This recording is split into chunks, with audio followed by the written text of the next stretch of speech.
안녕하세요. 오늘도 사연살롱을 찾아주셔서 감사합니다. 결혼 23년차 여성이에요. 지난주 수요일이 저희 시아버지 49제였어요. 아버님은 올해 봄에 대장암 판정을 받으시고 투병 생활을 이어가시다가 결국 세상을 떠나시고 말았어요. 작년 이맘때만 해도 손주와 함께 배낭을 짊어지고 유럽으로 배낭여행을 떠나셨던지라 아버님의 죽음이 아직도 실감나지 않아요. 저희 아버님은 제게 있어서 인생의 은인 같은 분이셨어요. 아버님이 없었다면 저는 지금까지 결혼 생활을 이어갈 수 없었을 테니까요. 이제는 저희들 곁을 떠나 하늘나라로 가신 시아버지를 생각하며 사연을 보냅니다. 24년 전, 그러니까 남편과 제가 결혼을 준비하던 때였어요. 양가 부모님께 교제 사실을 알리고 허락을 받던 시기였죠. 저희 부모님은 제가 어릴 때부터 제 결정을 존중해 주시는 편이어서 결혼 문제에 있어서도 응원을 해주시는 분위기였어요. 물론 예비사위 얼굴을 보고 이야기도 나눠보신 후에 내린 결정이었지만요. 하지만 저희 시댁은 달랐어요. 아버님은 회사 일이 바쁘셔서 어머님께 저희 결혼 문제를 일임하신 상태였고 결정권자인 어머님이 저를 탐탁치 않게 생각하셨거든요. 어머님을 설득하기 위해서 일단 만나 뵙고 인사부터 드리려고 했지만 그마저도 거절하시더라고요. 우리 집 사람이 되래도 아닌데 내가 왜 걔를 만나야 되느냐. 이게 시어머니의 대답이었어요. 한마디로 저라는 사람이 어떤 사람이든 상관없고 그냥 싫다는 거였어요. 아니, 대학 입학도 최소한 학생부랑 수능 점수는 보고 합격과 탈락을 결정하는데 인생에서 가장 중요하다고 할 수 있는 결혼을 이런 식으로 불공정하게 판정을 내려도 되는 건가요? 저는 이 결혼을 못하는 한이 있어도 어머님을 만나 왜 나는 안 되는지 그 이유를 듣고 싶었어요. 그래서 남편을 시켜 어머님과 둘이 데이트를 하는 중에 우연을 가장해 저를 만나는 걸로 계획을 짰어요. 그래서 약속한 그날 저는 엄마랑 백화점에 갔고 남편은 시어머니를 모시고 백화점으로 갔어요. 그렇게 우연을 가장한 만남이었는데 뜻밖의 상황이 벌어진 거예요. 시어머니가 제가 아닌 저희 엄마를 뚫어지게 보시더라고요. 그리고는 본인이 먼저 함께 식사를 하자고 제의하셨어요. 그렇게 백화점 근처 한정식집에서 식사를 하게 되었고 밥을 먹는 동안 시어머니는 저희 엄마한테 이런저런 것들을 물어보셨어요.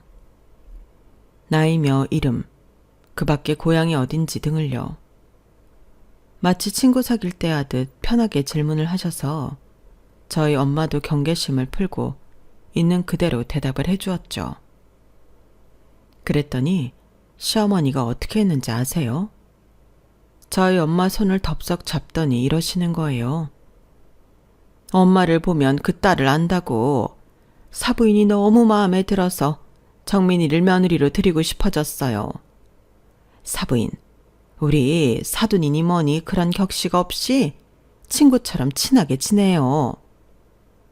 뜻밖의 상황에 시어머니를 제외하고 그 자리에 있던 모든 사람들이 깜짝 놀라서 입만 떡 벌리고 있었어요.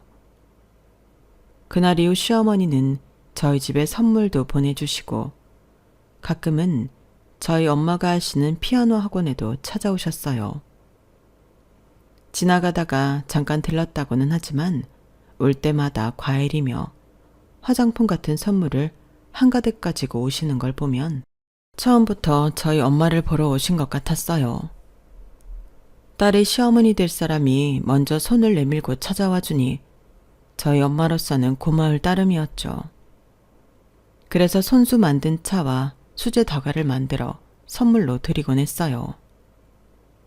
어머님은 너무 기뻐하시며 아껴서 잘 먹겠다고 화답하셨죠.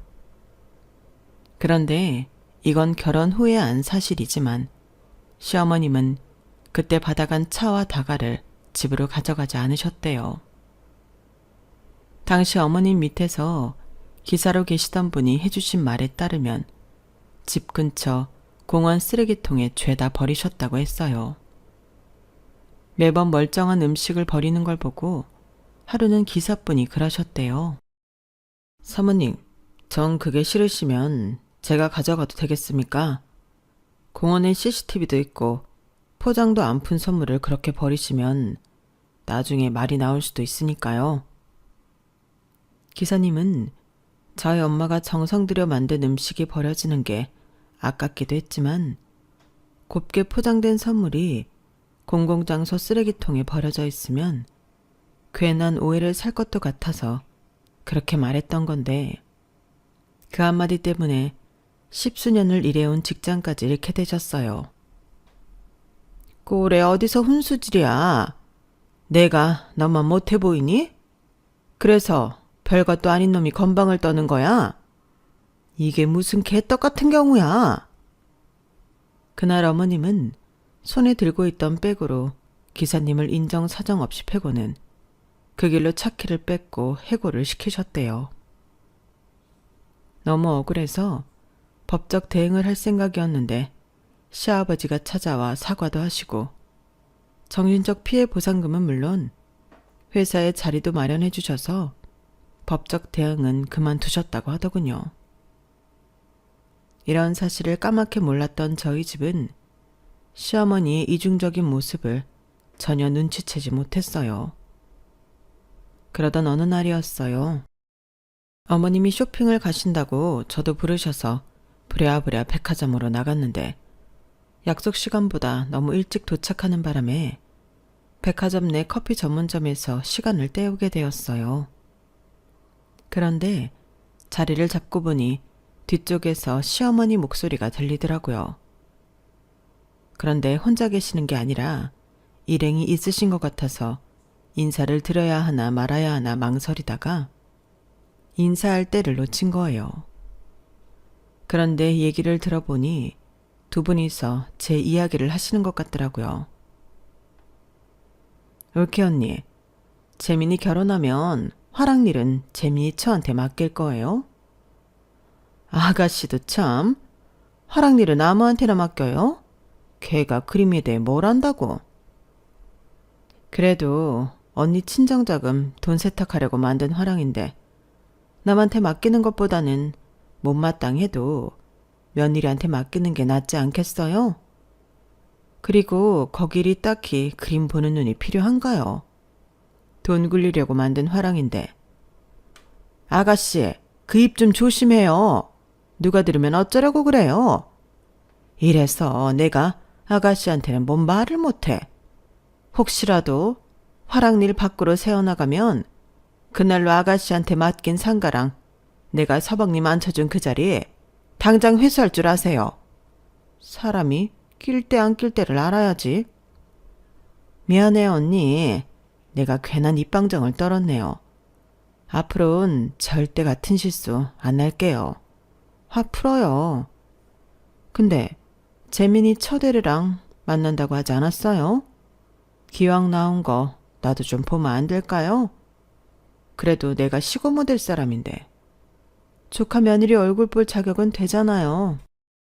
아가씨, 그제 정신줄 나간 거예요? 내가 방금 전에 한 말도 기억 안 나요. 낄 때 안 낄 때 가리라고 했죠? 어머나, 내 정신 좀 봐. 오늘 약속이 있는 걸 깜빡하고 이러고 있었네. 언니, 전 먼저 가봐야겠어요. 급한 약속이 있어서. 언니는 더 계실래요? 아니면 같이 나가실래요? 그렇게 어머님과 시고모님은 밖으로 나가셨어요. 저는 시고모님이 곤란해지실까봐 일부러 마주치지 않으려고 시간차를 두고 나갔고요.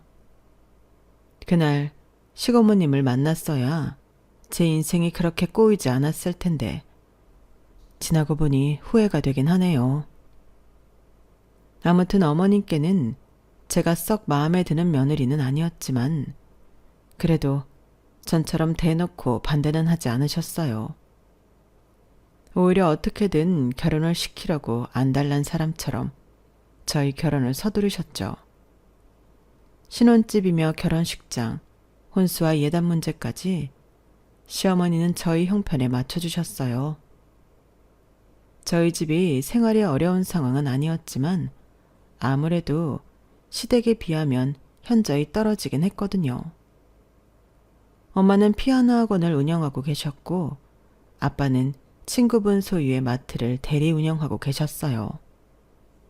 아빠는 제가 중학생 때까지만 해도 유명 신문사 경제부 기자였는데 내부에서 이런저런 일이 있어서 옷을 벗고 나오셨고 그 후로는 친구분 도움으로 마트 운영을 하게 되셨어요. 부모님께서 제게 아빠가 기자를 그만둔 거에 대해 정확한 얘기는 하지 않으셨지만 자의에 의해 그만둔 게 아니라 억울하게 옷을 벗으셨다는 것 정도는 알 수 있었어요. 아빠와 함께 기자 생활을 하시던 동료분들이 저희 집에 찾아와서 하신 얘기를 저도 멀찍이서 들었거든요. 딸인 제가 들어도 속상한 일이었지만 오히려 아빠는 속이 편하다고 하세요. 땀 흘려 일하고 받은 돈으로 소소한 간식거리를 사들고 집으로 돌아오는 길이 그렇게 행복할 수가 없다고요. 전에는 몰랐던 평범한 일상을 한껏 즐길 수 있어서 좋으시다네요. 저 역시 아빠가 전에는 선거철이면 거의 집에도 못 오시고 밤낮 없이 취재하러 다니셨던 걸 생각하면 기자를 그만두신 게 그리 나쁘지만은 않은 것 같았어요. 하지만 지금의 아빠 직업이 시어머니 눈에는 굉장히 하찮게 보였나 봐요.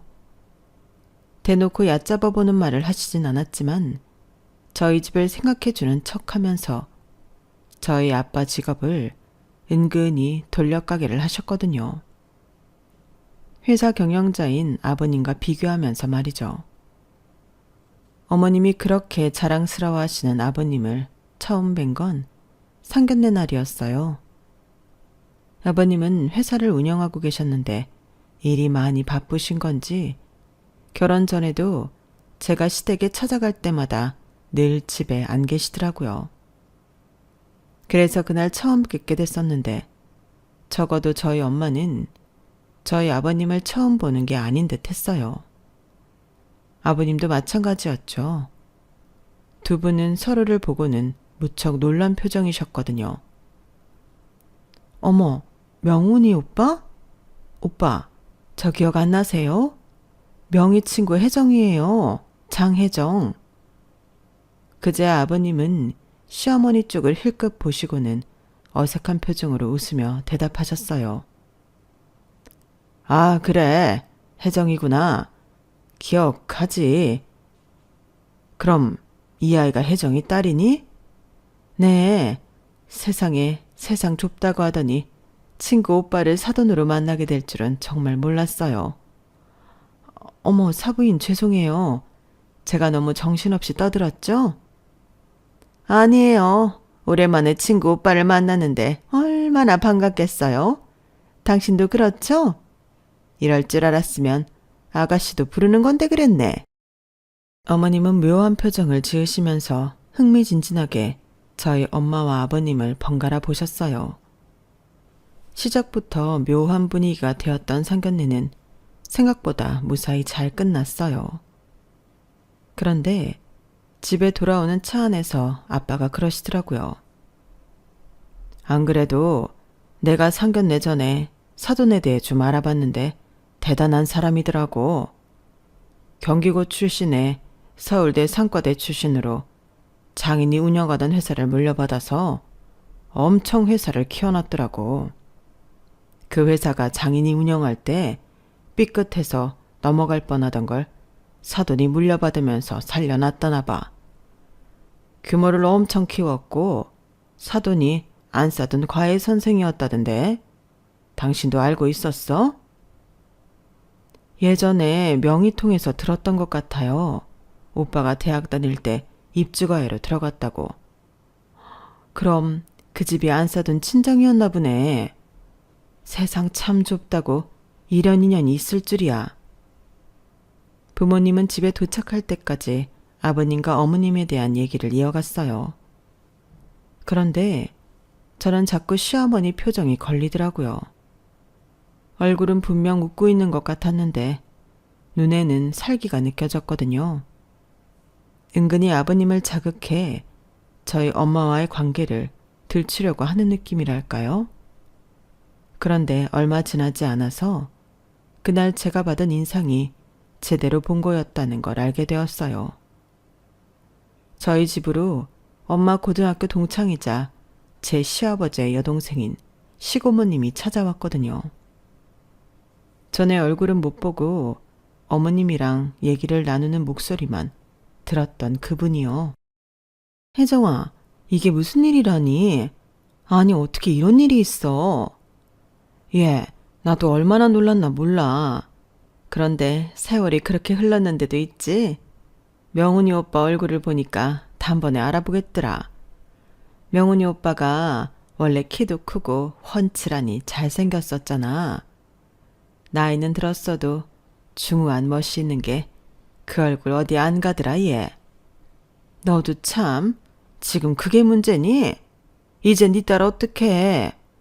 너 이 결혼 꼭 시켜야겠어? 지금이라도 물을 생각은 없냔 말이야. 예, 네 딸 그 집에 시집가면 죽어. 맨정신으로는 절대 못 산다고. 시고모님 말에 따르면 아버님이 과거에 저희 엄마를 무척 좋아하셨다더군요. 동생 친구였기 때문에 자주 집에 놀러온 저희 엄마를 볼 기회가 많았는데 다른 친구들한테는 관심도 없던 사람이 유독 저희 엄마한테만 달랐다는 거예요. 그러다 아버님은 군에 입대를 했고 그 사이 저희 엄마는 같은 대학 음대에 진학을 했어요. 군 제대 후 캠퍼스에서 저희 엄마와 마주친 아버님은 본격적으로 좋아하는 마음을 키워갔던 모양이에요. 하지만 저희 엄마는 그런 사정을 까맣게 모르고 있었어요. 그 당시 저희 엄마는 타 학교에 다니던 저희 아빠랑 연애를 하느라 다른 남자는 눈에도 안 들어왔으니까요. 그렇게 혼자 짝사랑을 하던 아버님은 저희 엄마가 결혼을 하고 이듬해 자신이 가르쳤던 과외 학생과 결혼을 하셨어요. 그런데 문제는 그 다음이었죠. 올케가 그걸 안단 말이야. 네가 목석 같은 우리 오빠의 첫사랑인 걸 다 안다고. 내가 앞서 나가는 건지 모르겠지만 아니, 내 예감이 틀림없어. 올케가 정민이를 며느리로 들이려는 거 네 딸이기 때문이야. 자기는 못 가진 우리 오빠 마음을 가져간 너 대신 네 딸을 괴롭히려고 그러는 거라고. 그 말에 저희 엄마는 웃음을 뿜어내셨어요. 이게 무슨 아침 드라마 스토리냐면서 이제 다 늙어서 쭈글쭈글해진 자기 때문에 딸을 며느리로 들여 괴롭히는 게 말이 되냐고 하면서요. 하지만 시고모님은 끝까지 진지하게 결혼을 만류하시다가 집으로 돌아가셨어요. 저도 그때까지는 엄마와 같은 생각이었어요. 아무리 질투가 많아도 두 분이 사귀던 사이도 아니고 일방적으로 아버님 혼자 마음속으로 좋아했던 것 때문에 복수를 한다? 말도 안 되는 소리다 싶었거든요. 그런데 세상엔 일반적이지 않은 사고를 가진 사람도 덜어 있더라고요. 저희 시어머니가 바로 그런 사람이었어요. 결혼식을 올리고 신혼여행에서 돌아온 날부터 시어머니는 본격적으로 저를 괴롭히기 시작했어요. 결혼 전에는 그렇게 온화한 표정으로 저를 마치 딸처럼 아껴주시더니 이제는 아예 대놓고 일하는 사람들 앞에서 무시하고 마치 더러운 배설물을 보는 듯한 표정으로 저를 보곤 하셨어요. 쉬는 날이면 의뢰 저를 불러내서는 어머님이 자주 다니시는 샵을 도는데 운전도 시키고 짐도 들게 하면서 비서 부리듯 하시는 건 기본이었어요. 그렇게 데리고 다니면서 며느리 대접이라도 해주셨다면 저도 이렇게 수치심에 온몸이 부들부들 떨리진 않았을 거예요. 헤어샵이든 마사지샵이든 그 어디를 가서도 어머님은 직원들 앞에서 저희 친정 흉을 보셨어요. 저희 아빠 직업을 들먹이며 사람 우습게 만드는 건 일상이었죠. 야, 네 아버지 요즘도 마트에서 배달하시니?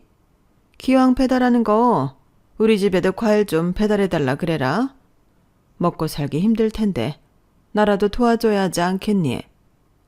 혜주씨, 여기 헤어샵에도 간식이나 세제 같은 거 떨어지면 우리 며느리한테 얘기해요. 네 아버지가 마트에서 배달하거든. 아는 사람이 팔아줘야지 불쌍해서 어쩌겠어. 안 그래요? 돈은 내가 낼 테니까 필요한 거 있으면 얘기들 해요. 그럴 때면 직원들은 곤란한 표정으로 제 눈치를 살피곤 했어요.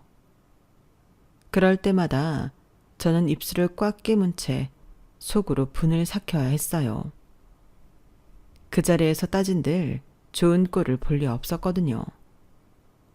저한테는 이렇게 사악하게 굴면서도 아버님과 제 남편 앞에서는 완전 다른 모습을 보였어요. 하지만 꼬리가 길면 밟힌다고 그런 어머님의 행동을 아버님이 눈치채신 거예요. 그러자 그 후로 시어머니는 아예 보란 듯이 아버님 앞에서도 저를 무시하고 말로 비수를 꼽곤 하셨어요.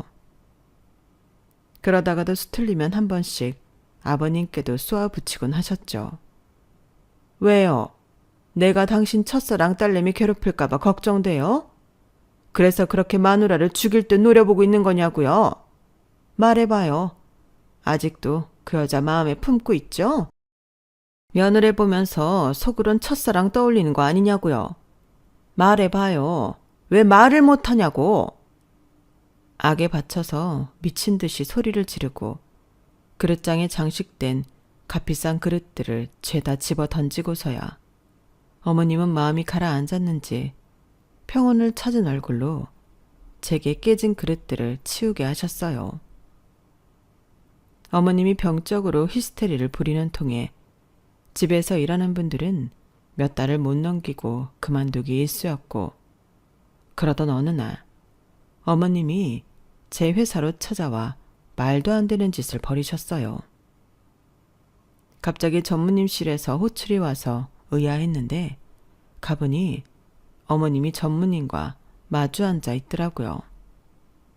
두 분은 서로 아는 사이인지 무척이나 편하게 대화를 나누고 있었어요. 그러다 전무님이 저를 보시더니 그러시는 거예요. 여사님 며느리인 줄 알았으면 제가 진작 신경을 쓰는 건데 퇴사를 앞두고서야 알게 되다니 이거 참 아쉽네요. 별 말씀을요. 사모님과 함께 화랑에 들러주세요. 마음에 드실 만한 작품 몇 개 빼놓겠습니다.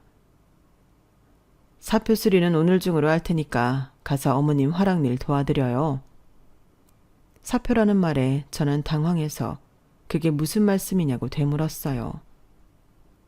그랬더니 어머님이 저 대신 제 사표를 내러 오셨다는 거 있죠. 아닙니다, 전무님. 저는 회사 그만둘 생각이 없습니다. 얘가 또 이런다. 내가 너한테 얼마나 더 부탁을 해야 내 입장을 헤아려 주겠니? 화랑은 어차피 너한테 물려줄 건데 더 늦기 전에 일을 배워놔야지. 전무님 앞에서 내 얼굴 부끄럽게 할 거야? 어머님은 세상 처량한 표정을 지으시며 끝내 당신 멋대로 제 사표를 내셨고, 저는 생각해보겠다는 말로 일단은 전무님 손에서 사표를 빼들고 나왔어요. 그날 밤 남편한테 그간의 일들은 물론 낮에 있었던 일까지 모조리 털어놓았어요. 남편은 왜 진작 말을 하지 않았냐고 나무라더라고요. 저랑 결혼하는 문제로 그동안 어머님께 시달려 온 걸 알기에 고부간의 일은 제 힘으로 처리하고 싶었던 건데 제가 괜한 오기를 부렸던 것 같더라고요. 다행히 다음 날 남편이 본가로 가서 어머님과 단판을 지었고 그 덕에 저는 다시 회사 일을 할 수 있게 되었어요. 남편이 어머님께 뭐라고 했는지 모르겠지만 그날 이후 어머님은 제 퇴사 문제는 더는 거론하지 않았어요. 그렇게 한시름 놓게 된 줄 알았는데 뜻밖의 복병이 있었더라고요. 저희가 결혼하고 이듬해 시누이가 유학생활을 마치고 한국으로 돌아왔는데 결혼도 안 한 시누이 배가 불뚝 나와 있지 뭐예요. 혼전 임신을 한 거였죠. 남자는 유학생활 중에 만난 남자라는데 아직 학기가 남아서 혼자 먼저 귀국했다더라고요. 먼저 출산을 하고 결혼식은 몸 좀 만들어서 하겠다고 하더군요. 모처럼 집에서 먹고 싶은 거 실컷 먹고 있겠다고 하자 어머님이 손사래를 치셨어요. 이게 미쳤어 정말. 너 이 꼴로 집에 있으면 바로 소문날 텐데 그건 어쩌려고 그래? 결혼 전까지는 너 한국에 온 거 비밀로 해야 돼. 우리 가족에 누구도 알아서는 안 된다고. 어머님은 혹시라도 소문이 나면 안 된다고 저희 집 근처에 집을 구해 시누이를 데려다 놓으셨어요. 본가에는 손님들도 많이 오시기 때문에 시누이의 임신 사실을 들킬지 모른다는 게 이유였죠. 어쩔 수 없는 상황이라서 그때는 저도 반대할 수는 없었어요. 그런데 이놈의 시누이가 시도 때도 없이 우리 부부를 집으로 불러대지 뭐예요. 먹고 싶은 건 또 왜 그리 많은지 아주 그 입에 들어갈 음식 사다 나르느라 남편도 저도 매일같이 초주검이 되었어요. 이렇게 오빠 내외가 자기 때문에 고생을 하면 미안한 마음을 가질 법도 한데 시누이는 전혀 그렇지 않더라고요. 남편은 아버님을 닮고 시누이는 어머님을 닮았다더니 어쩜 그리 성격이 어머님이랑 똑같은지 도플갱어가 아닌가 했다니까요. 출산을 한 뒤에도 시누이의 시집살이는 멈추지 않았어요. 차라리 내가 애를 낳는 게 낫겠다는 생각이 들 만큼 시누이는 아주 지독하게 저를 부려먹었어요. 성격이 똑같은 시누이와 어머님은 손발을 맞춰가며 제 피를 말리기 시작했죠. 그러다 결국 사단이 난 거예요. 제가 임신 초기라서 시누이 호출해서 몇 번 거절을 하곤 했었는데 어머님과 시누이가 직장까지 쫓아와 하루가 멀다 하고 저를 불러내 심부름을 시키기 일쑤였고 고마워하기는커녕 보고 배운 게 없어서 그렇다는 둥 수준 차이는 어쩔 수 없다는 등의 망발을 이어갔어요. 심적으로나 육체적으로 너무 힘들었던 탓에 저는 결국 유산을 하고 말았고 그 일로 남편은 시어머니와 척을 지게 되었어요. 그랬더니 시어머니가 어떻게 했는 줄 아세요? 제가 몸을 함부로 굴려서 자신의 손주를 잃었다며 저를 상대로 위자료 청구 소송을 하겠다지 뭐예요. 명색이 애를 뵌 여자가 어떻게 몸을 함부로 달았으면 유산을 다 하니? 네가 그러고도 엄마 될 자격이 있다고 생각해? 아무리 네 친정에서 보고 배운 게 없다지만 이렇게 무지할 수가 있느냐고.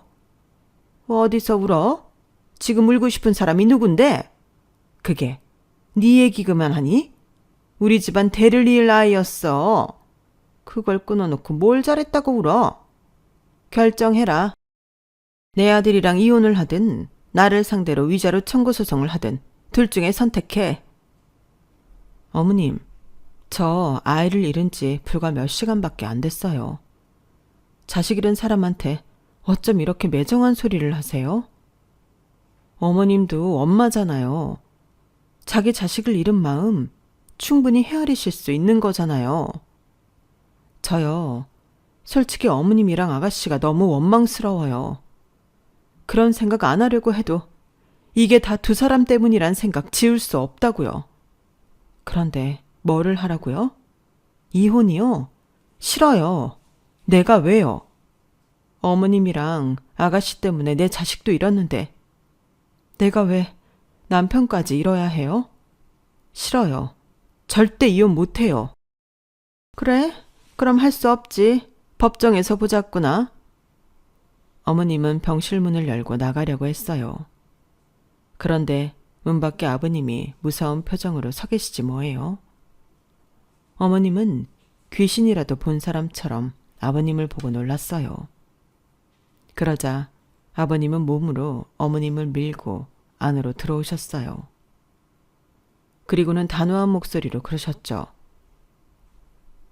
당신 이리 와서 앉아봐. 그냥 얘기해요. 나 변호사 만나러 가야 해서 시간 없으니까. 그래? 그럼 잘 들어. 나 당신이랑 이혼할 생각이야.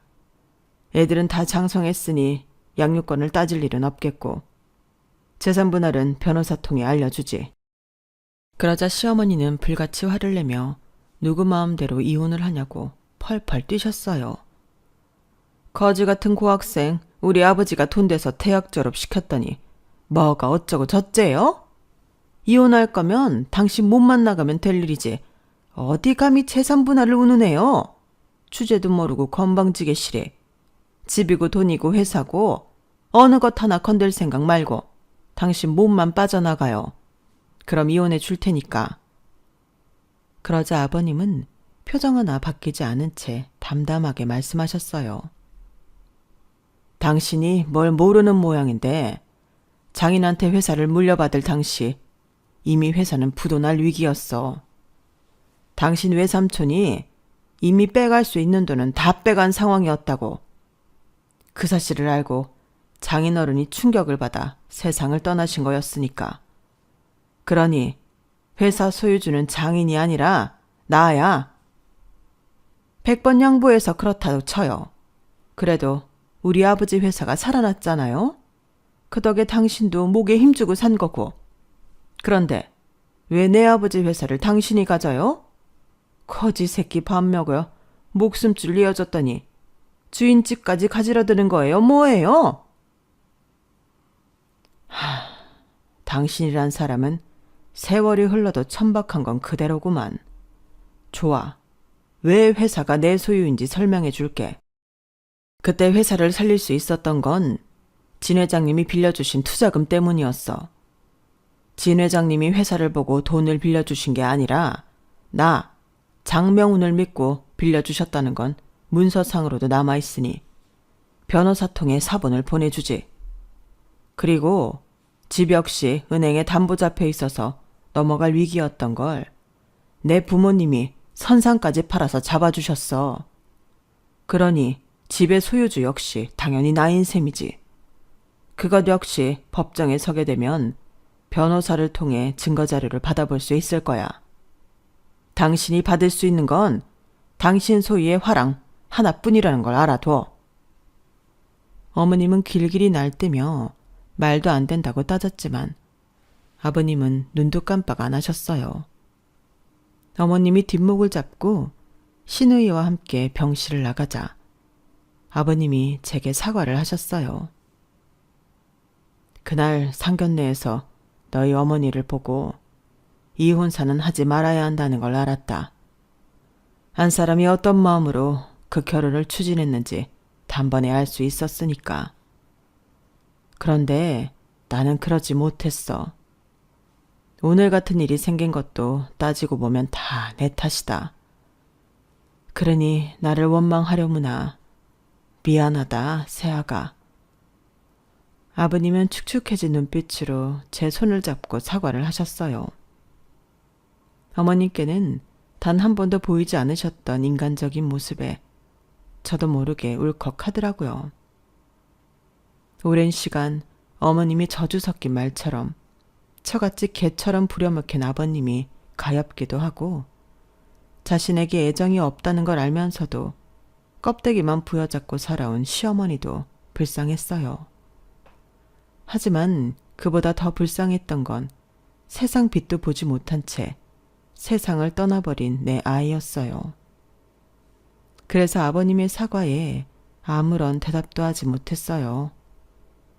병원에서 퇴원한 저는 직장을 그만두고 한동안 친정엄마 도움을 받아 몸을 추스리는 데 전념했어요.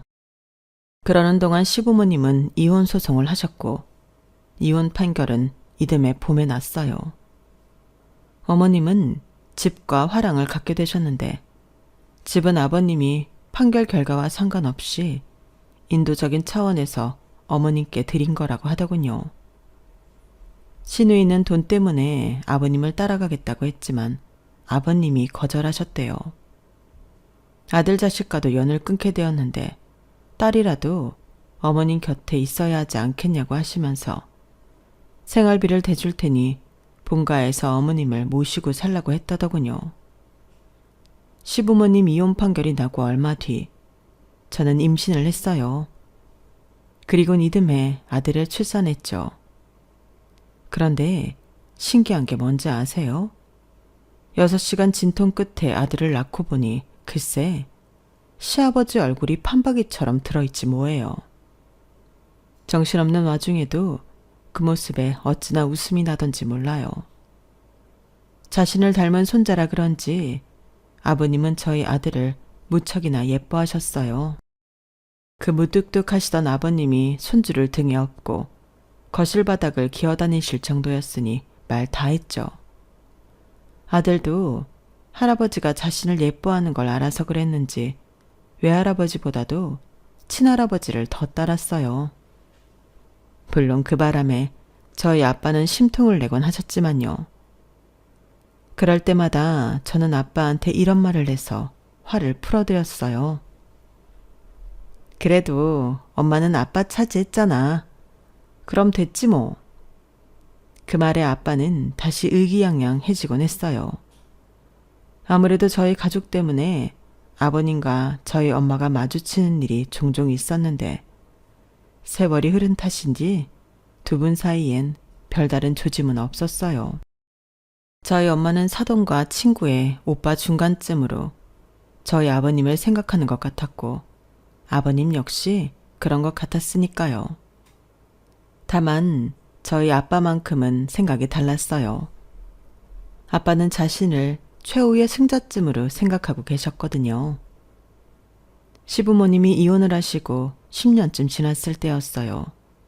시누이가 연락을 했더라고요. 어머님 소유의 화랑이 탈세로 엄청난 벌금과 함께 문을 닫게 되었다고요. 그림을 예술작품으로 보지 않고 돈 세탁을 위한 수단으로만 보더니 결국은 죗값을 치르게 된 거였죠. 어머님은 시누이를 통해 아버님께 대신 벌금을 내달라고 부탁을 했던 모양인데 아버님이 단칼에 거절을 하셨다나 봐요. 그래서 저한테 전화를 했던 거죠. 아버님이 저를 끔찍이 예뻐하시는 걸 알기 때문에 대신 부탁을 들어달라고요. 아가씨, 아버님이 거절하셨다면서요. 그럼 저도 그런 부탁 대신하기 싫어요. 아버님이 싫어하시는 건 저도 싫으니까요. 할 말 끝났으면 전화 끊을게요. 그리곤 앞으로는 이런 일로 전화하지 마세요. 불편합니다. 시누이는 전화기 너머로 제게 쌍욕을 해대며 화를 냈지만 그러거나 말거나입니다. 아쉬운 건 그쪽이지 제가 아니니까요. 아무튼 지난 23년간의 결혼 생활을 돌이켜보면 거의 모든 순간에 아버님이 계셨던 것 같아요. 제가 아들을 출산할 때도 제일 먼저 병원으로 달려와 주신 것도 남편이 아닌 아버님이었고 저희 아들이 놀이터에서 놀다가 그네에서 떨어져 다쳤을 때도 제일 먼저 병원으로 달려와 저를 달래주셨던 것도 아버님이셨거든요. 세상을 떠나실 때까지 마치 저를 딸처럼 아껴주셨고 저희 아빠만큼이나 저를 애틋하게 지켜주셨어요. 매년 제 생일 때마다 손수 선물을 사주시고 남편은 잊고 넘어가는 결혼 기념일 때도 고가의 반지며 목걸이를 보내주곤 하셨어요. 며느리 사랑은 시아버지라고 저는 정말 시아버지 사랑을 듬뿍 받고 살았다고 자부해요. 대장암 판정을 받고 병원에 입원해 계실 때도 제 앞에서는 아픈 내색도 않으시고 머리만큼은 늘 말끔하게 정돈된 모습을 보이시라고 베개 밑에 작은 빚을 숨겨두셨던 거 아직도 생각이 나네요. 아버님, 저는요, 아버님 며느리로 살 수 있어서 정말 좋았어요. 다음 생이 있다면 그때는 제가 받은 사랑보다 더 많이 아버님께 돌려드릴게요. 아버님, 사랑합니다. 지금까지 제 사연을 들어주셔서 감사합니다. 소중한 가족들과 마음 나누며 항상 행복하세요. 여러분, 사연 댓글에 응원과 현명한 조언 부탁드려요. 좋아요와 구독은 저에게 큰 힘이 됩니다. 오늘도 좋은 일 가득하세요.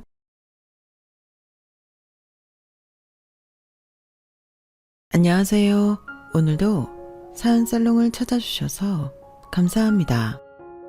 서울 사는 30대 중후반 워킹맘입니다. 저 혼자 딸 쌍둥이를 키우고 있어요. 사실 전 돌돌싱이에요. 이혼 2번 한 사람을 돌돌싱이라고 부르잖아요. 얼마 전 2번째 결혼에도 실패하고 다시 싱글로 돌아오고 말았네요. 앞으로 죽는 날까지 다시 혼인신고를 하는 일은 절대 없을 거예요. 제가 남자 보는 눈이 없다는 게 다시금 증명됐으니까 말이죠. 물론 세상 사람들은 2번이나 이혼한 저를 뭔가 하자 있는 여자라며 색연건 끼고 보겠죠. 이혼남보다는 이혼녀를 보는 눈이 더욱더 가혹하잖아요. 하지만 이제 쌍둥이 딸내미들을 키우는 아줌마가 되고 보니 남들의 시선 따위 하나도 중요하지 않더라고요. 오직 2딸 잘 키우는 것에만 집중하며 살려고 해요. 100년도 못 사는 인생, 남들 눈치 보며 스트레스 받을 거 뭐 있겠어요. 그저 내 마음 편하게 소소한 행복 누리고 사는 게 제일이죠. 전 우리 딸내미들에게 좋은 엄마가 되는 게 지상 최대의 목표예요. 불행히도 저희 친정엄마는 외동딸인 제게 그리 좋은 엄마가 아니었거든요. 저는 자상한 엄마, 따뜻한 엄마의 역할들을 책에서 보고 TV에서 보며 익혀야 했어요. 우리 엄마한테선 그런 점들을 찾아볼 수 없었기 때문이죠. 하지만 요즘은 그런 친정엄마라도 있었으면 좋겠다는 생각이 들기도 해요. 너무 오래전에 돌아가셔서 가끔 친정엄마 얼굴이 기억조차 안 날 때도 있거든요. 엄마 아빠 사이도 안 좋아서 아빠는 제가 어릴 적 집을 나가버리셨죠. 집구석 꼴도 보기 싫다면서 말이죠. 부모님 2분 다 외동딸인 제 양육에는 별로 관심이 없으셨으니 제가 어릴 적 얼마나 힘들게 살았을지 예상이 가시죠. 에휴, 극적인 내용의 주말 드라마며 일일 드라마들을 봐도 제 실제 이야기에 비해선 순한 맛이더라고요. 그런 면에서 전 우리 딸들에게 최대한 평온한 삶을 선사하고 싶어요. 제가 워낙 전쟁 같은 삶을 살아서 우리 아이들에게는 저와 같은 불안정한 삶을 살게 하고 싶지 않았거든요. 그런데 벌써 제가 2번이나 이혼을 해버렸으니 제 계획이 약간은 어그러지고 말았네요. 그래도 2번의 이혼이 잘못된 선택이었다고는 생각하지 않아요.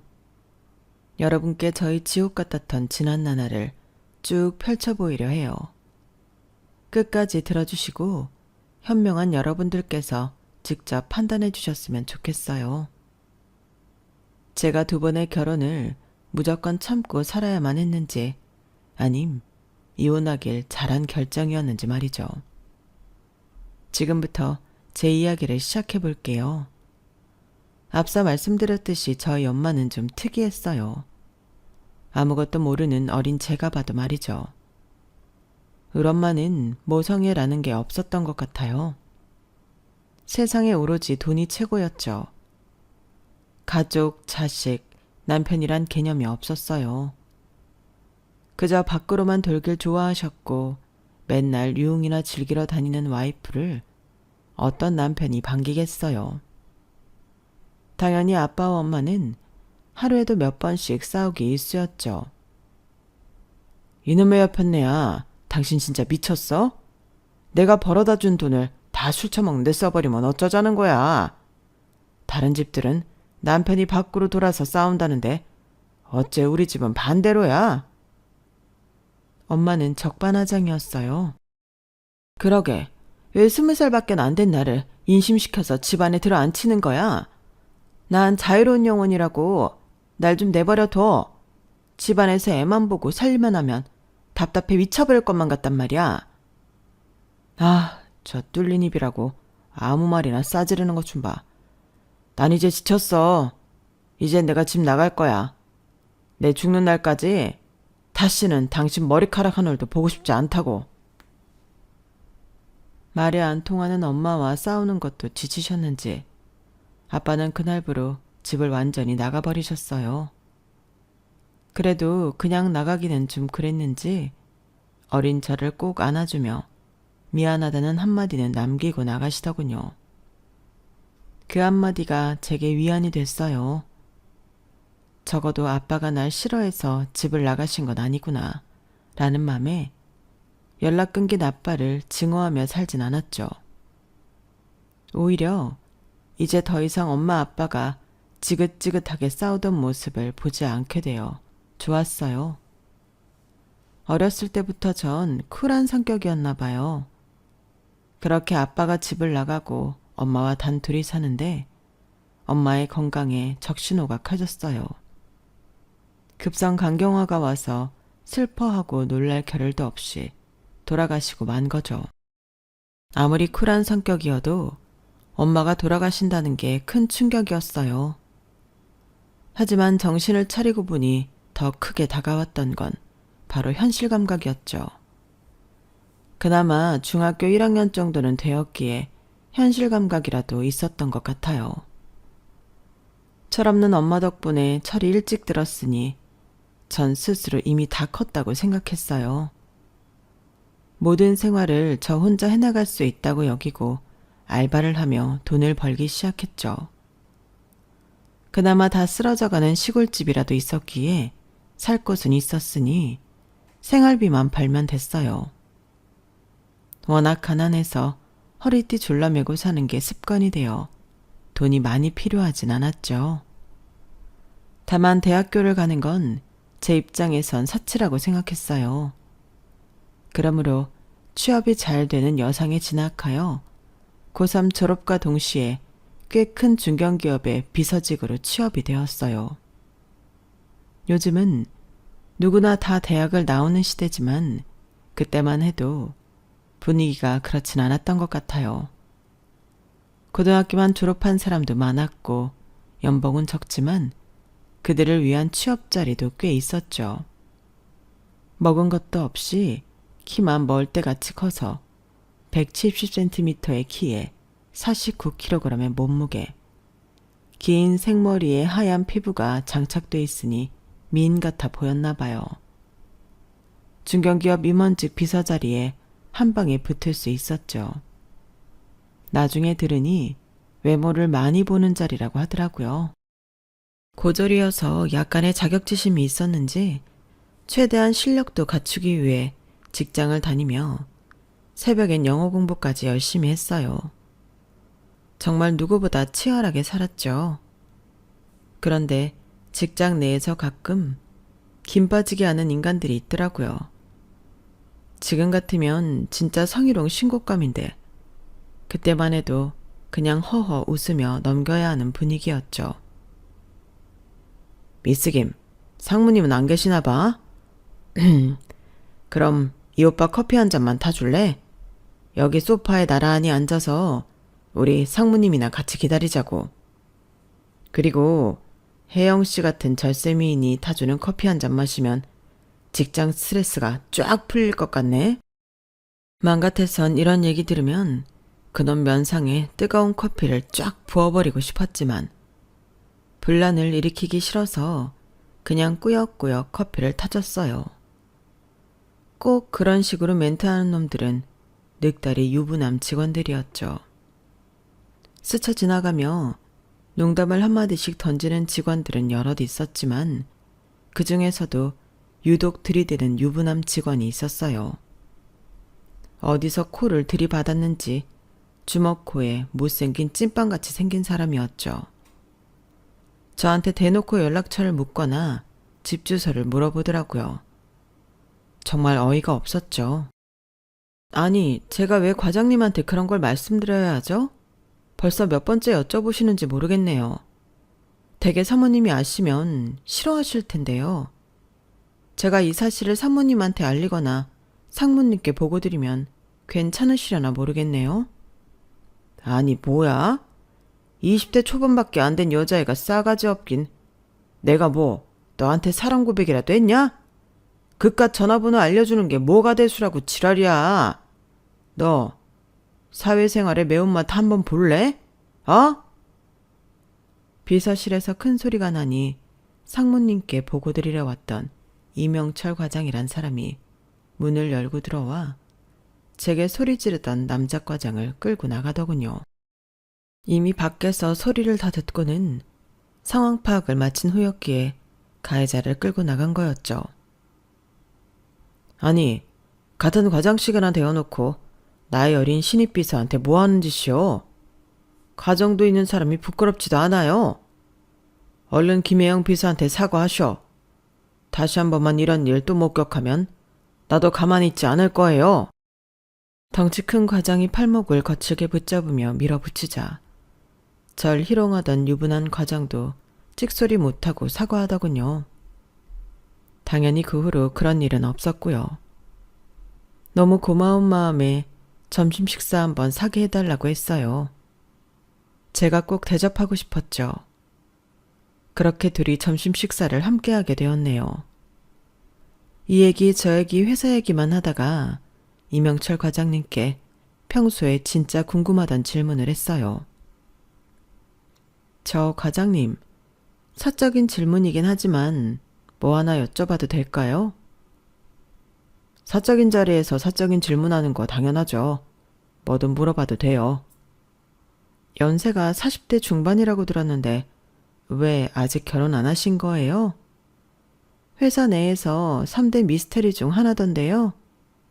첫째, 우리 회사 대표님의 머리는 가발인가 진짜 머리인가? 둘째, 못난이 인형처럼 생긴 여자 차장님은 어떻게 5번이나 결혼과 이혼을 반복할 수 있었는가? 셋째, 서울대 나오고 탤런트처럼 생긴 이명철 과장님은 왜 아직 결혼을 안 하고 있는가? 이렇게 3대 미스테리 들어보셨죠? 혜영씨 진짜 재밌네요. 앞에 2가지는 들어봤는데 저에 대한 이야기가 떠도는 줄은 몰랐어요. 벌써 연세라는 말이 붙을 정도로 제가 나이가 많아졌나요? 세월 참 빠르네요. 혜영씨 진짜 솔직한 사람이니까 저도 솔직하게 말씀드릴게요. 저한텐 홀어머니가 계신데 저만 바라보고 사신 분이에요. 그때만 해도 외동아들이 흔치 않은데 젊은 시절에 홀로 되시고 혈육이라곤 저뿐이니 저한테 집착 아닌 집착을 하고 계신 거죠. 서울대 나온 게 참 별것도 아닌데 서울대 나온 아들이라며 제가 세상 최고로 잘난 줄 아세요. 대기업도 아니고 겨우 중견기업에서 일하는데도요. 저도 이 나이 먹도록 왜 연애를 안 해봤겠어요. 결혼하고픈 여성도 있었는데 다 저희 엄마 손에서 커트당했네요. 그런데 이젠 제가 나이를 너무 많이 먹어서 저희 어머니도 2손 2발 다 드셨어요. 더 이상은 결혼을 미룰 수 없기에 이젠 아무 신부감이나 좀 데려오라며 성하시네요. 저도 50을 넘기긴 싫기에 요즘 결혼이 제 생활의 최대 화두예요. 결혼할 여자만 찾고 있어요. 솔로로 오랜 시간이 지나다 보니 많이 외롭고 지치네요. 우수에 찬 그의 눈빛을 보며 이야기를 듣는데 그에게 홀딱 빠져버리고 말았어요. 40대 중반인 이명철 과장이나 20대 초중반이었던 저나 서로 나이 차이에 대한 부담감이 컸기에 선뜻 말을 꺼내고 잊진 못했었지만 느낄 수 있었어요. 이 사람도 나를 싫어하진 않는다는 것을요. 당일 전화번호를 주고받으며 개인적으로 연락을 지속적으로 해나갔어요. 요즘 말로 하면 썸을 몇 개월 동안 탔던 것 같아요. 나름 저 스스로를 쿨한 성격이라고 생각했는데 결혼을 생각하고 있는 남자 앞에선 저 또한 신중해지더군요. 하지만 몇 개월 후 성격 급한 제가 먼저 사귀자고 고백해버렸죠. 그랬더니 이명철, 이 사람은 한술 더 떴어요. 나랑 사귀면 결혼까지 해야 하는데 괜찮겠어요? 나도 혜영 씨 너무 좋아하지만 나이 차이 때문에 내가 너무 도둑놈이 된 것 같아서 말을 못하고 있었어요. 우리 결혼해요. 저도 그냥 질러버렸죠. 결혼이요? 까짓 거 못할 거 뭐 있겠어요. 합시다. 해요. 이렇게 사귄과 동시에 결혼 준비에 돌입하게 되었네요. 나이가 꽉 차다 못해 넘친 노총각과 사귀려면 이 정도는 감수해야 했죠. 뭐 저도 너무 오래 혼자 살다 보니 외로움이 컸던지라 잘 됐다 싶었어요. 결혼하고 아기 낳고 안정적인 가정을 꾸려 행복하게 살 핑크빛 꿈만 꾸었죠. 그로부터 머지않은 날짜에 예비 시모를 만나면서 먹구름이 드리워지긴 했지만요. 최대한 단정하고 예쁜 모습으로 예비 시모를 만났지만 시모는 아주 흉측한 모습을 제게 다 보이더군요. 침 튀기며 일장연설을 하다가 혼자 마구 울다가 땅바닥에 주저앉았다가 난리도 아니었죠. 아우, 서울대 나온 잘생긴 내 아들이 너무 아까워. 내가 대한민국 최고의 신부감을 얻어주려다 내 아들 노총각을 만들어버렸네. 아유, 억울해라. 아이고, 아유. 무슨 곡이라도 하듯 연신 아이고를 외치니 장례식장에 온 줄 알았네요. 제가 예비 시모를 달래줘야만 했죠. 어머님, 제가 맘엔 안 차시겠지만 명철 씨랑 결혼해서 예쁜 가정 꾸릴게요. 명철 씨 마음 최대한 편안하게 해주면 살 테니 너무 걱정 마세요. 사실 전 내세울 조건이 없었으니 이런 말밖에 할 수가 없었죠. 그렇게 눈물만 한 바가지 흘린 시모와의 첫 만남이 끝난 후 얼마 지나지 않아 결혼식을 올렸어요. 저의 혼주석은 텅 비어 있었죠. 상상으로나마 연락 끊긴 아빠가 결혼 전에 극적으로 다시 날 찾아와 주길 바랬지만 그냥 저만의 생각으로 끝나고 말았어요. 맘속으로는 아빠를 돌아가셨다고 여겼죠 뭐. 안 그러면 너무 그리울 것 같았거든요. 초라한 결혼식만 끝나면 따뜻하고 사랑 넘치는 신혼생활이 시작될 줄 알았어요. 하지만 제 기대가 워낙 컸던 탓인지 대실망의 연속이었어요. 그건 바로 시모의 지랄맞음 때문이었죠. 전 허니문 베이비로 딸 쌍둥이를 갖게 되었어요. 딸 쌍둥이라는 사실을 알게 된 순간부터 시모의 비아냥이 시작되더군요. 같은 여자로서 어떻게 저런 생각을 하는지 놀라울 따름이었어요. 야, 아무짝에도 쓰잘데기 없는 딸내미를 한 방에 2명이나 갖다니 내 아들을 사지로 몰아 넣을 일 있냐? 가뜩이나 돈 버느라 힘든 내 새끼한테 집만 지어주는 나쁜 년 같으니라고. 어머님, 지금 그게 임신한 며느리한테 할 말이에요? 아무짝에도 쓸모없는 딸내미라뇨. 어머님은 여자 아니에요? 나중에 우리 쌍둥이 딸 낳고 나서라도 그런 말씀하시면 그땐 정말 가만히 안 있을 거라고요. 뭐? 인연이? 가만 안 있으면 뭐 어쩔 건데? 이 시애미 머리채라도 잡고 늘어질 작정이냐? 그럼 지금 당장 날 잡숴봐라. 어디? 자, 자. 시모와 저는 싸우는 신용까지 했어요. 저렇게 지랄 맞으니 아들을 40대 중반이 넘도록 장가도 못 가게 한 게 아닌가 싶더라고요. 지금은 남자들이 40대에도 결혼을 많이 하지만 그때만 해도 40대는 정말 노총각 나이였거든요. 시모의 악랄함은 여기서 그치지 않았어요. 돈 문제가 바로 이어졌죠. 어머님, 지금 택배로 다단계 회사 물품 잔뜩 받았는데 이거 뭐예요? 발신인이 어머님 성함으로 돼 있는데요. 고급 물품 잘 갔냐? 니네도 럭셔리한 상품 한번 써보라고 내가 보낸 거다. 내가 이 회사 거의 임원급이잖니? 근데 요즘 하도 실적이 형편없어서 동료들 볼 면목이 없었는데 우리 아들한테 부탁했더니 한 1,000만 원을 턱하니 내놔서 선불로 물건 많이 사드릴 수 있었다. 일단 니네도 한번 써봐. 1,000만 원이요? 다단계 회사에 1,000만 원을 넣으셨다고요? 일단 전화 좀 끊어보세요, 어머님. 제가 명철 씨한테 사실관계를 좀 알아볼게요. 응? 뭔 사실관계? 너 내 아들 잡으려고 그러냐? 예전부터 늘 있어 왔던 일이다.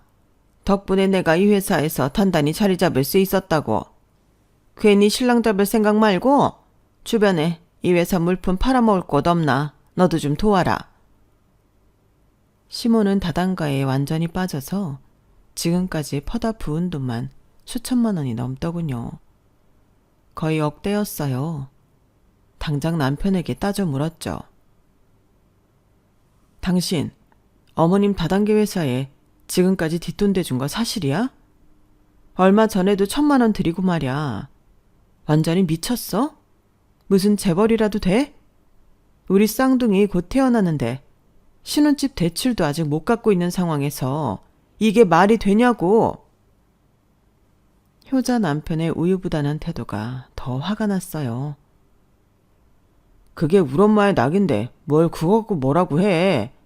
엄마도 사회생활 해야 할 거 아냐.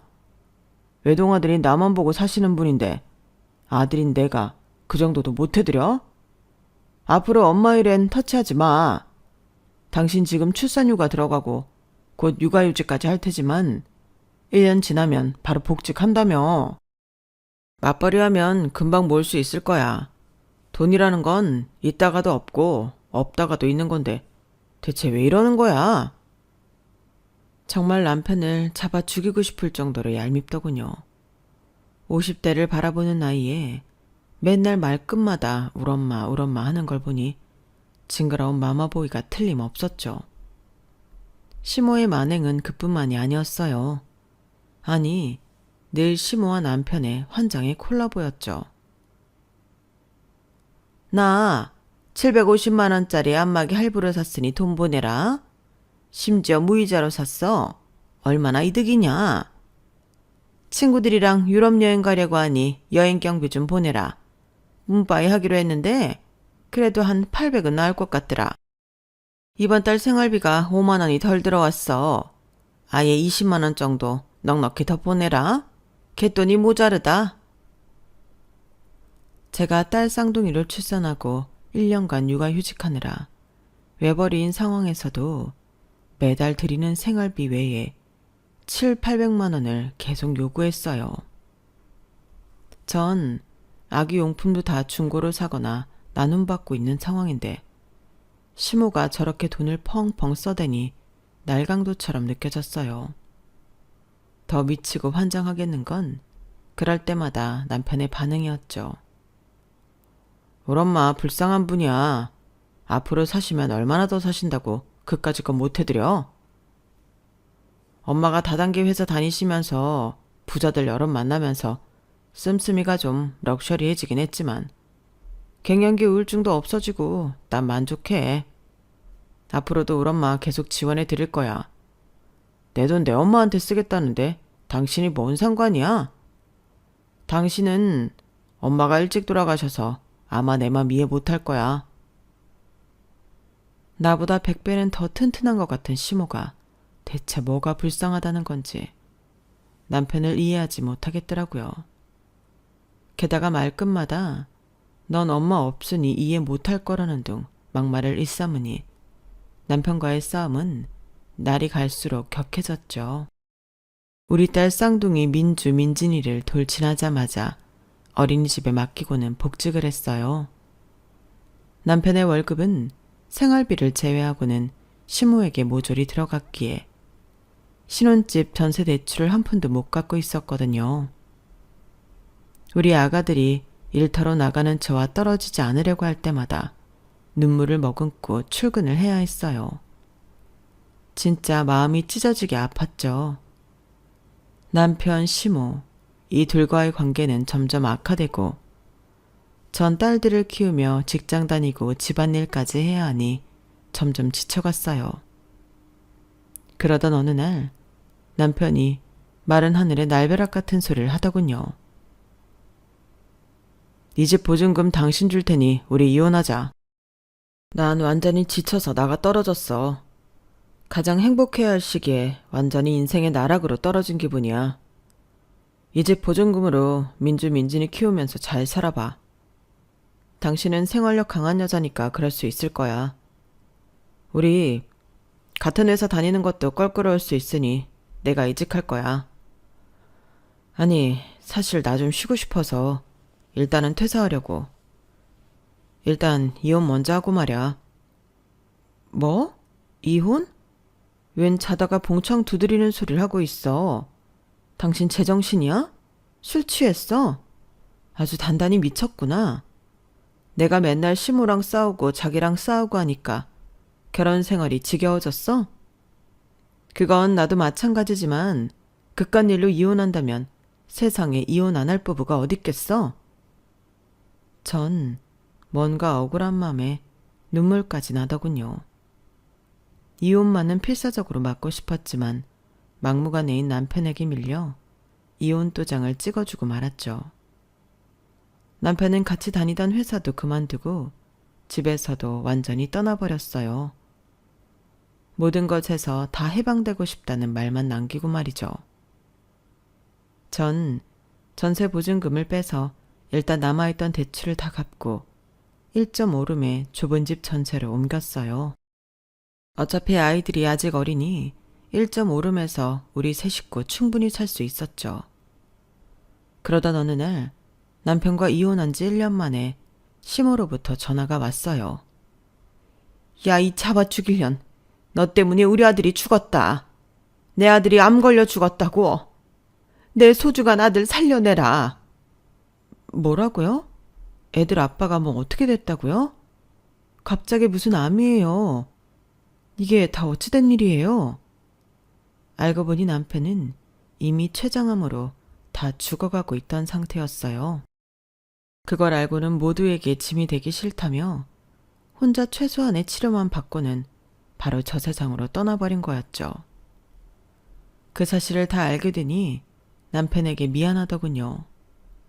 시모 때문이었지만 우리가 결혼 후 내내 싸웠던 게 남편에게 큰 스트레스가 된 건 아닐까 라는 죄책감까지 들었고요.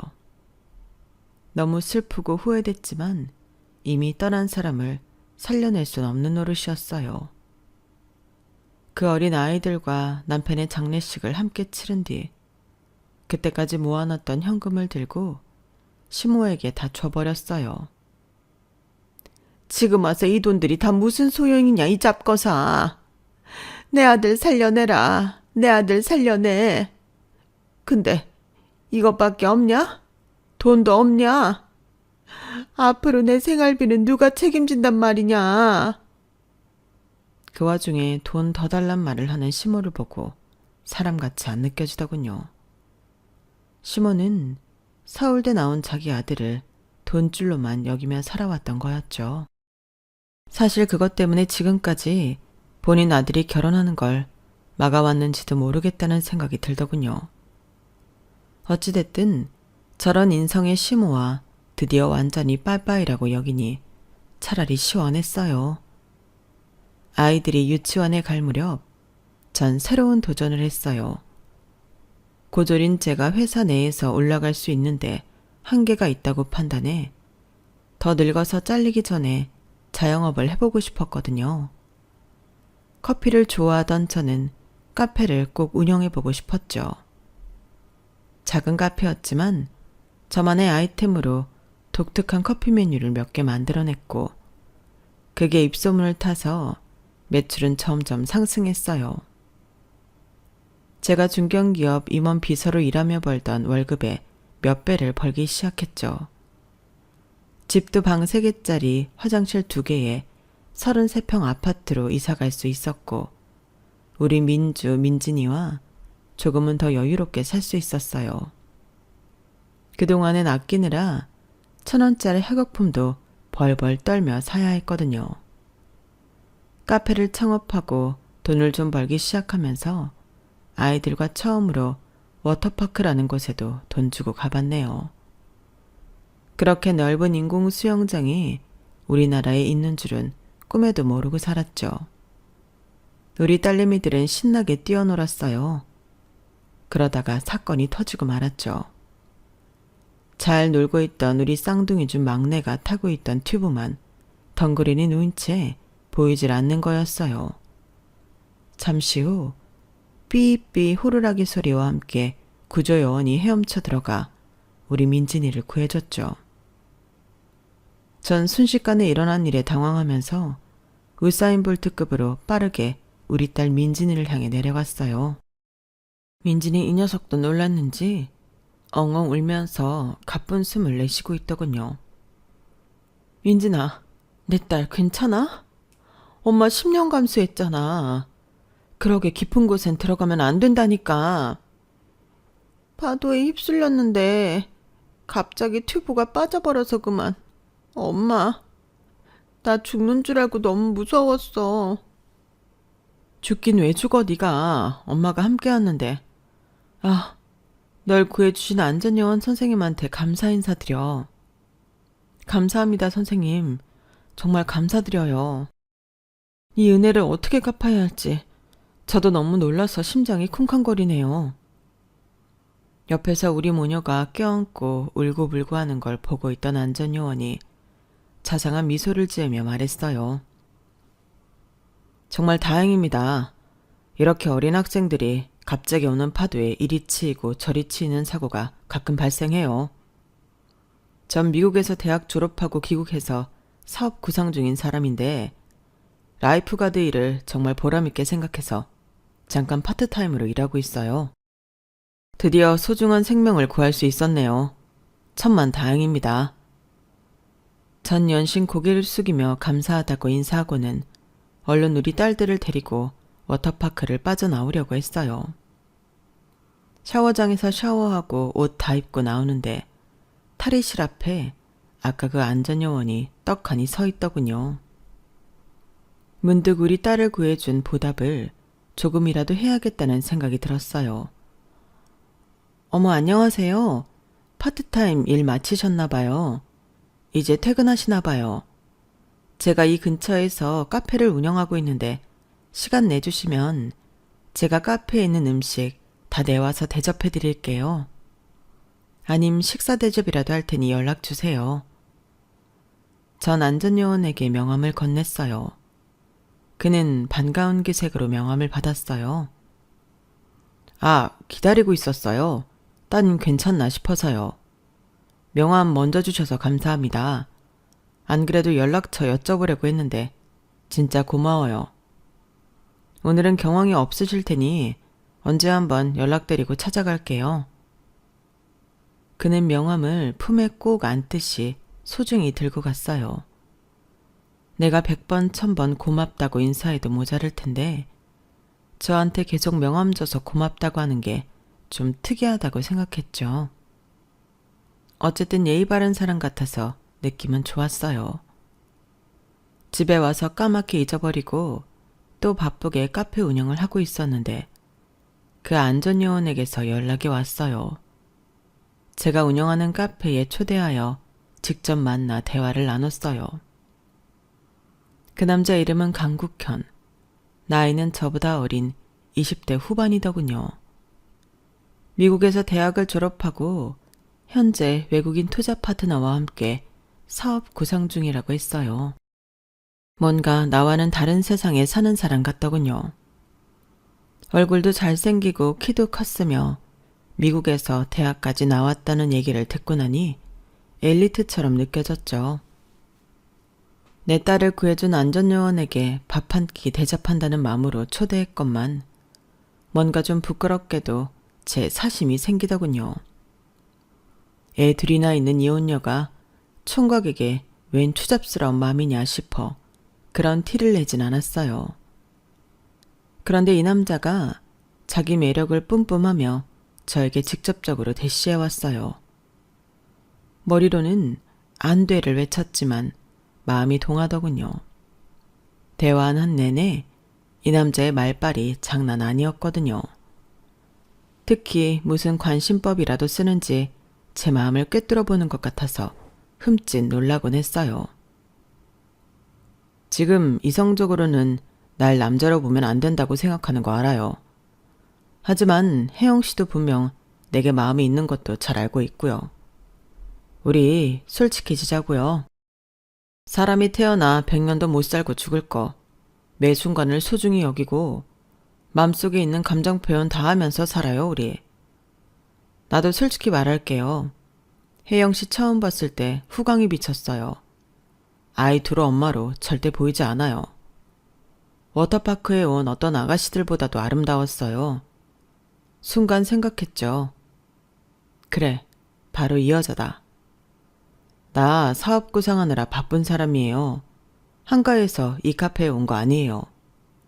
목적은 바로 당신을 갖는 것, 내 여자로 만드는 것이죠. 민진이도 정말 예쁜 따님이던데 내가 좋은 대디가 되어줄게요. 우리 결혼을 염두에 두고 만나봐요. 네? 제가 살아온 얘기를 다 털어놓으며 이혼녀라는 말까지 꺼내자 바로 결혼하자고 내지르는 용기라니. 첫 만남에 급해도 너무 급한 것 같아서 워워 속도 조절을 하려 했죠. 하지만 그는 그 후에도 시속 100km로 달려들었고 저도 어쩔 수 없이 그와 사랑에 빠지고 말았어요. 첫 남자이자 전 남편이었던 애들 아빠가 저보다 거의 20살 연상이어서 제 또래의 남자를 만나본 경험이 전무했었죠. 남친의 엄청난 추진력과 솔직함이 요즘 MZ세대들의 특징인가 보다라고 생각했어요. 그의 말이 다 진실인 줄로만 알고 데이트를 이어나갔죠. 남친은 우리 딸내미들과도 정말 잘 지냈어요. 총각이 초등학교 여자아이들과 놀아주기 참 힘든데 남친에게 너무 감사하고 또 감사했어요. 남친은 얼른 혼인신고와 결혼식을 강행하길 원했어요. 일단 첫 관문으로 예비 시모에게 인사를 드려야 했죠. 첫 번째 결혼에서 시모가 지랄 맞은 사람이었으니 기대도 안 했지만 이번 시모도 시모는 시모더군요. 물론 제가 엄청나게 부족한 신부감이었으니 그랬겠지만 시모는 제 자존감을 깎아내리기 바빴어요.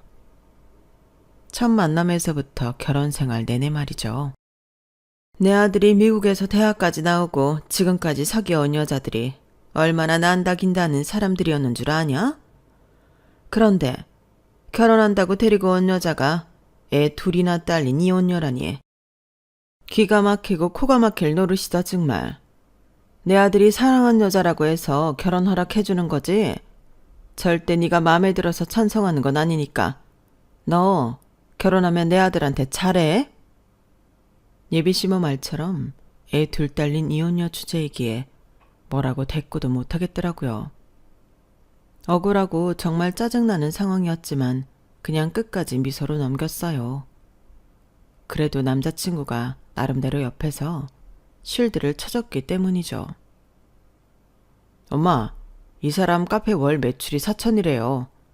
나 사업하는데 도움 줄 수 있는 능력 있는 여자니까 너무 함부로 말씀하지 마세요. 아이들도 착하고 예쁘니까 다음에 한번 데리고 올게요. 남친이 쉴드 쳐준다는 게 고작 돈 관련 얘기였어요. 그래요, 맞아요. 사는데 돈이 최고죠.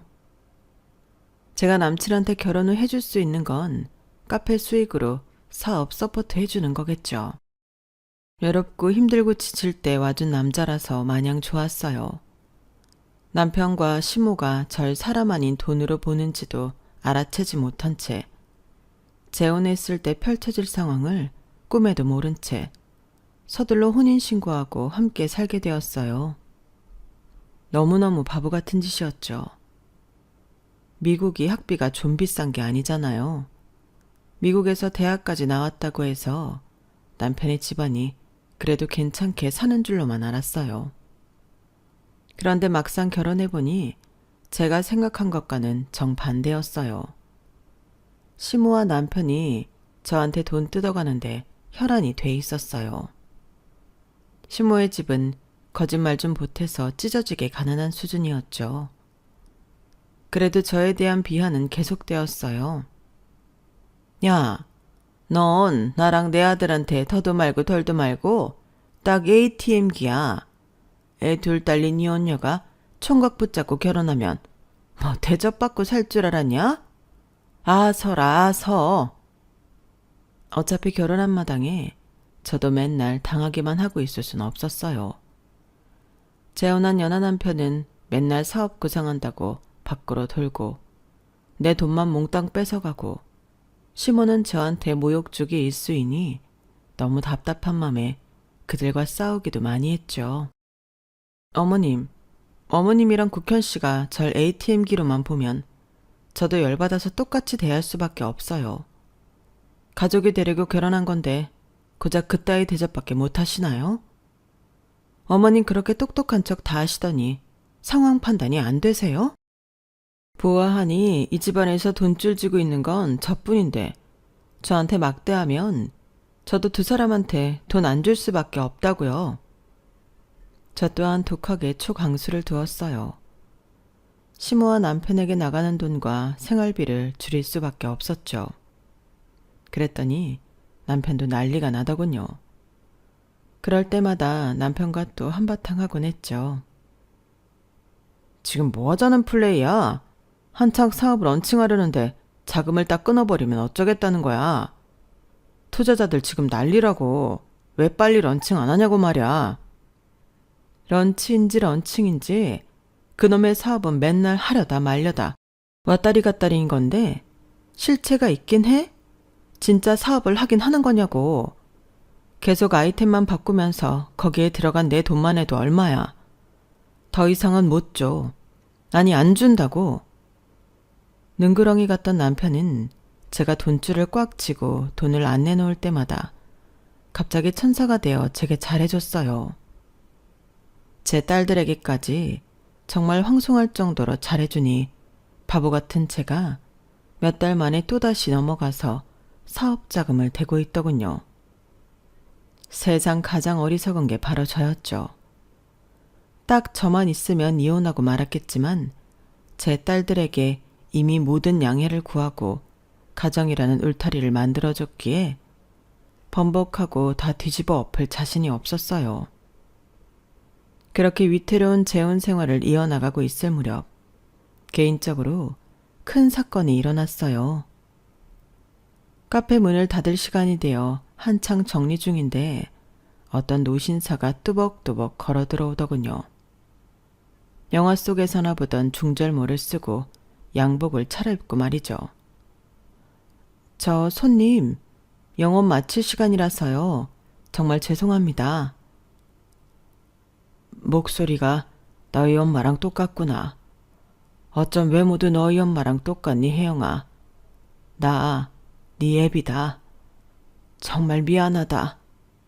가정 내팽개치고 무책임하게 낳아버려서. 너랑 네 엄마 고생시켜서 정말 미안해. 아빠, 정말 내 아빠 맞아요?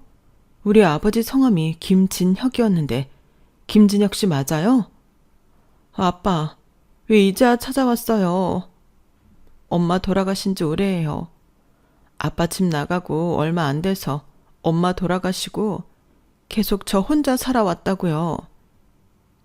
엄마와 너무 안 맞아 헤어지고 연락까지 끊어버렸던 아빠는 엄마가 계속 살아계시는 줄 알고 저를 찾지 못하셨다고 하더군요. 아빠를 완전히 내 인생에서 지우고 살고 있다고 생각했는데 아빠를 내 눈앞에서 다시 보니 내가 엄청나게 그리워하고 있었다는 걸 느낄 수 있었어요. 아빠와 부둥켜 안고 주저앉아서 한 30분은 내리운 것 같아요. 가까스로 진정하고는 그동안 서로 살아온 얘기를 나눌 수 있었죠. 그래도 여기 카페가 잘 돼서 정말 다행이구나. 아빠는 집 나오고 야채랑 과일 가게를 했었는데 운 좋게 아주 잘 돼서 조그마한 건물까지 살 수 있었지. 그렇게 월세가 따박따박 나오자 야채 과일 가게 다 때려치고 적극적으로 알아본 게 바로 탐정 일이야. 이유는 딱 하나. 일을 배워서 우리 딸 혜영이를 찾기 위해서였지.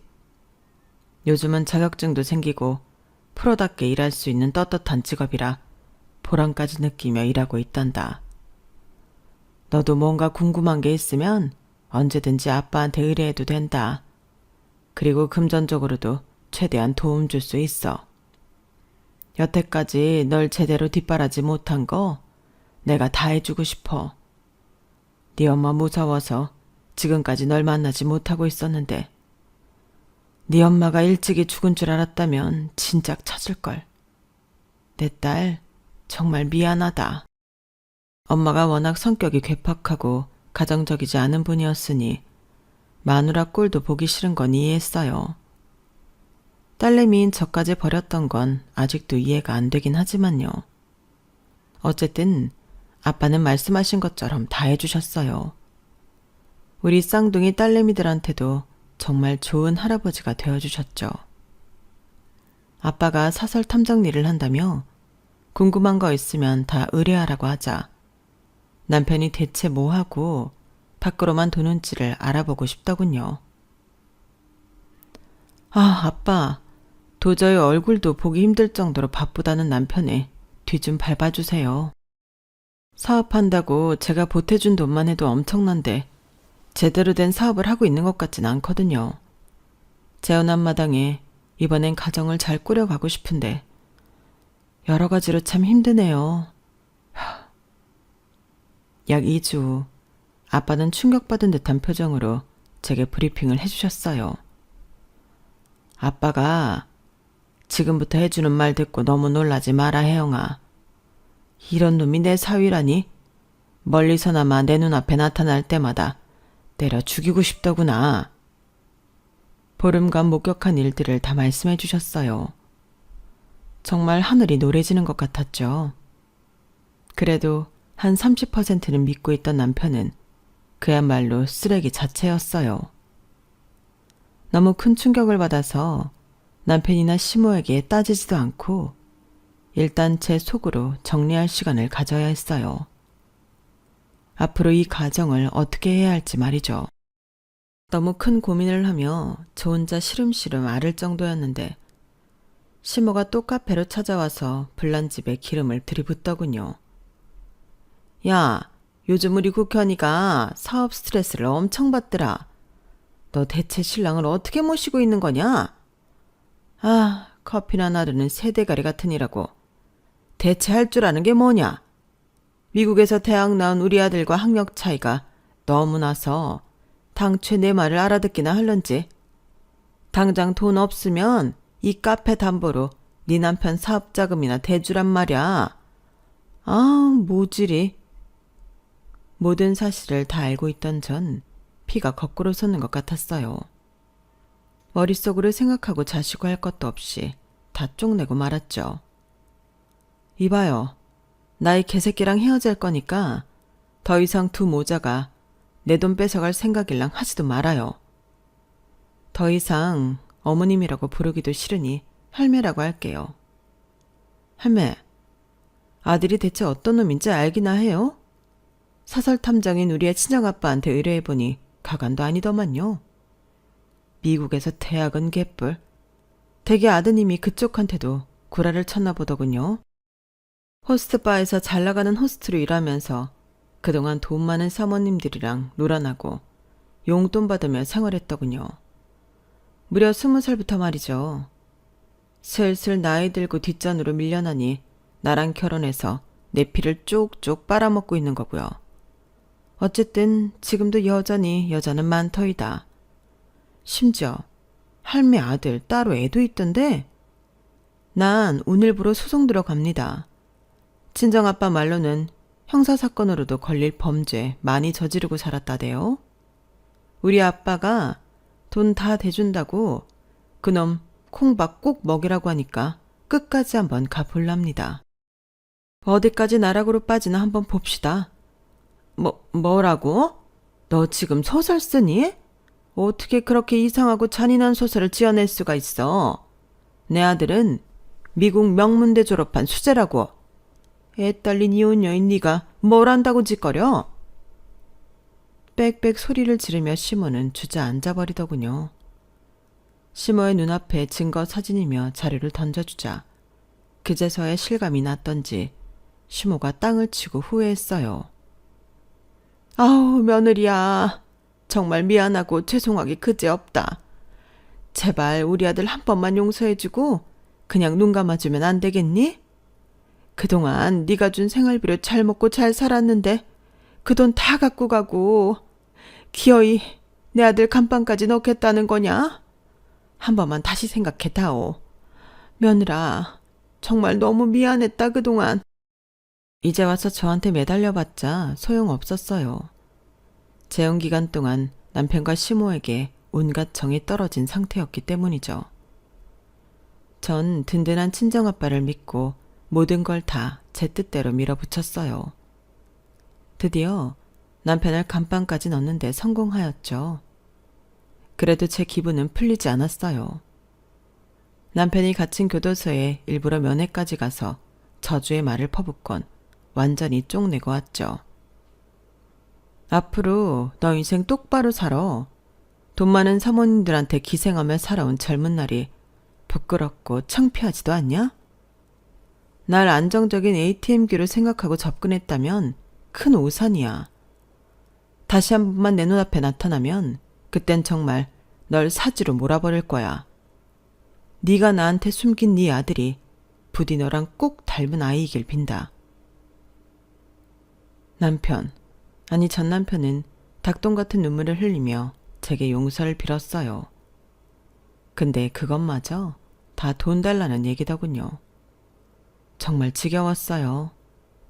내 인생에서 다시 이 버러지 같은 놈을 보지 않길 바랄 뿐입니다. 이렇게 저희 파란만장했던 두 번의 결혼이 막장으로 끝나고 말았네요. 여러분의 결혼 생활은 행복하신가요? TV에나 나오는 행복하기만 한 결혼 말고 그저 아무 탈 없이 평온하게 사신다면 그게 행복인 것 같아요. 우리 거창한 행복 따위 찾지 말고 사소한 것에서 작은 기쁨 누리면서 살자고요. 행복은 강도가 아니라 빈도라잖아요. 자주 소소한 행복과 기쁨을 만끽하며 사는 게 최고인 것 같아요. 저도 이제 아픔 다 잊고 우리 딸들만 바라보며 행복하게 다시금 살아보렵니다. 내일은 또 새로운 태양이 떠오를 테니 말이죠. 긴 글 끝까지 경청해 주셔서 진심으로 감사드려요. 건강하세요. 여러분, 사연 댓글에 응원과 현명한 조언 부탁드려요. 좋아요와 구독은 저에게 큰 힘이 됩니다. 오늘도 좋은 일 가득하세요.